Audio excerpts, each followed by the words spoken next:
Bonjour à tous et à toutes, c'est Détective Max. Alors aujourd'hui on se retrouve pour une vidéo achat où je vais vous montrer un peu ce que j'achète en termes de BD, comics et aussi livres. Enfin ça peut être intéressant de vous montrer tout ce que je peux acheter parce que là vous voyez ma bibliothèque et vous vous dites qu'est-ce qu'il lit. Du coup je trouve ça intéressant de vous montrer. Alors on va commencer par du comics très original. Alors, Batman the World. Alors, j'ai vu beaucoup de critiques négatives sur ce comics, notamment du fait qu'il y a 14 histoires qui ont pas vraiment. Enfin, ils sont pas vraiment bien. Ils vont en surface dans le concept que les auteurs se font de Batman. Mais ce comics est intéressant du fait que c'est une édition qui est parue mondialement. Et moi, je l'ai pris notamment parce que je suis un grand fan de Bermero, ou de Bermejo, Libermejo comme vous voulez. Et c'est pour ça que j'ai pris sa couverture et c'est pour ça que je l'ai acheté en fait. Et pour moi, les pages qu'il fait à l'intérieur, enfin, c'est du grand art. Je vous dis ça en tant que convaincu. Derrière moi, vous avez le artbook qui est signé par l'artiste. Le premier comics que j'ai lu de lui, c'était Joker de Brian Azzarello et de Libermejo. Et après avoir lu celui-là, j'ai lu le Batman Noël et j'ai pris une claque graphique. Et là, je l'ai pris justement pour ça. Après, je verrai si ça me plaît ou si ça me plaît pas. Mais c'est un comics que, juste pour le dessin de Bermero, m'intéresse fortement. Ensuite, j'ai acheté Batman the Graves. Je sais que c'est un comics qui a fait beaucoup parler de lui, notamment à cause de l'auteur, Warren Ellis, qui a été accusé de différentes choses, notamment d'harcèlement sexuel auprès de différentes artistes féminines. Moi, je le prends juste pour découvrir et me faire mon propre avis sur ce comics. Je sais que certaines personnes ne l'ont pas aimé et compagnie, mais moi, je l'ai lu, je l'ai pris par curiosité et parce que aussi, on retrouve dans ce comics le Batman solo et détective et j'ai apprécié cet aspect-là dans Long Halloween. Et du coup, pour avoir commencé à le lire, pardon, Brian Hitch, dans ce comics, même si certains l'ont critiqué pour son aspect assez minimaliste, je trouve que au niveau des combats, c'est assez spectaculaire et on ressent les coups et ça donne un aspect assez cinématographique dans la chorégraphie des combats et pour l'instant je le trouve bien, après à voir quand je l'aurai fini. Donc ensuite, après vous avoir parlé de ça, je vais vous parler d'une lecture qui peut être intéressante. Là on passe par une BD, La Rose Blanche. C'est une BD qui aborde le thème de la résistance au sein des étudiants, mais en Allemagne. C'est vrai qu'il est intéressant de noter que il y a eu aussi de la résistance au pays même de l'Allemagne nazie.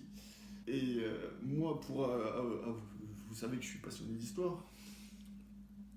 Je connais cette histoire et je sais malheureusement comment ils ont terminé. Mais c'est intéressant de voir une résistance en Allemagne par le biais de civils, sachant que les plus connus d'insurrection et de résistance qui ont été faites durant cette période-là, c'était des militaires, notamment pour tuer Hitler et renverser le pouvoir, et pour ensuite faire la paix avec les Alliés, notamment le film L'Opération Valkyrie est un exemple, notamment. Et c'est pour ça que j'ai pris ce bouquin pour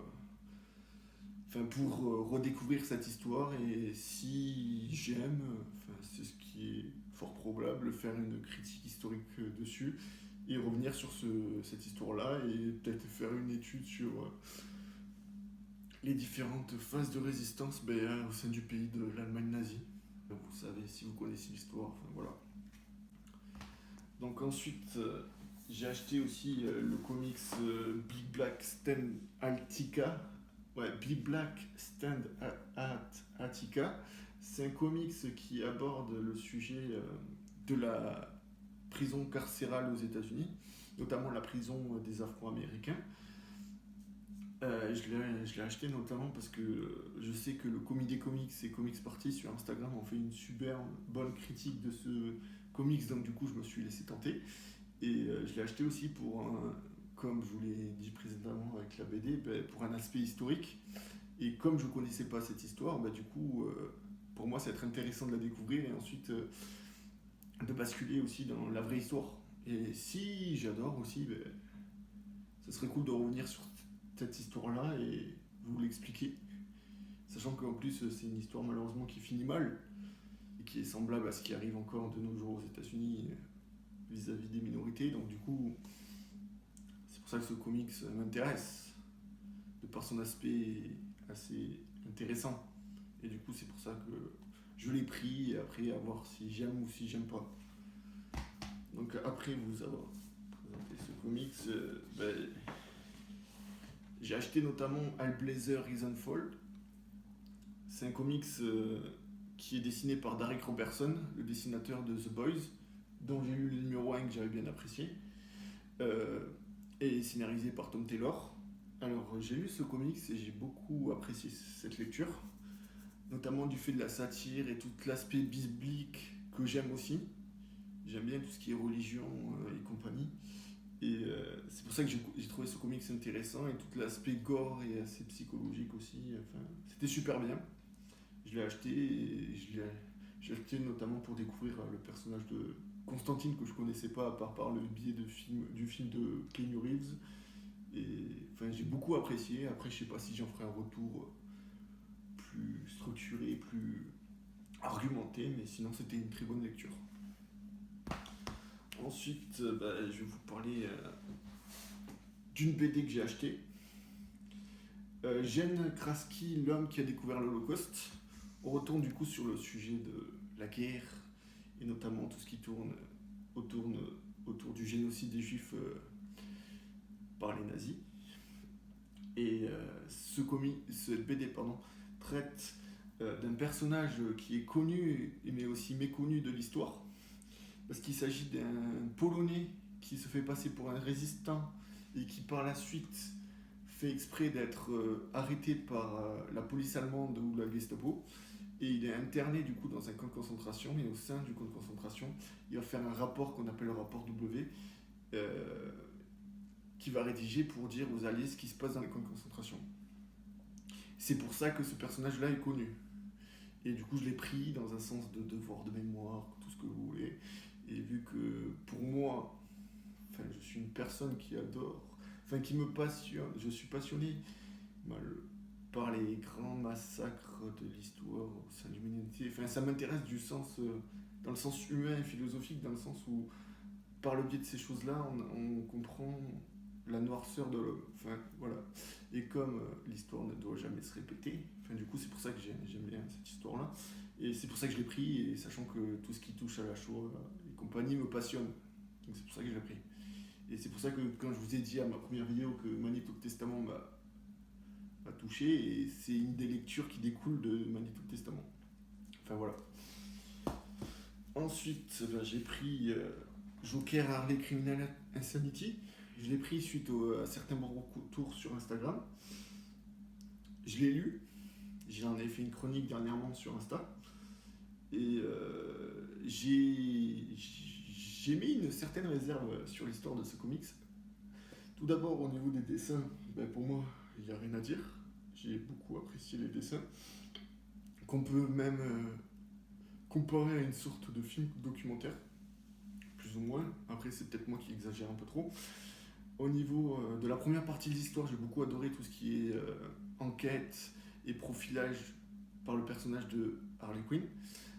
Mais je trouve que dès qu'on sait l'identité du tueur, ça perd de sa saveur. Et enfin, je trouve que la fin est un peu trop abrupte et enfin, je trouve ça dommage quoi. En plus, avant la fin, les derniers meurtres du Joker, ils sont pas foufous comparé à ce qu'il fait dans la première partie où c'est vraiment à la Seven, un tueur en série vraiment calculateur, intelligent, qui réutilise des œuvres d'art pour faire pour faire des meurtres, notamment, je sais pas, il reconstruit et déconstruit des corps pour faire des œuvres qui ressemblent à certains artistes connus ou reconnus, notamment Dali. Enfin, je sais pas, ouais, il y a Dali, le Caravage. Enfin, pour quelqu'un sensible de l'art comme moi, je trouve ça super intéressant. mais je trouve que la fin et la seconde partie se perd complètement.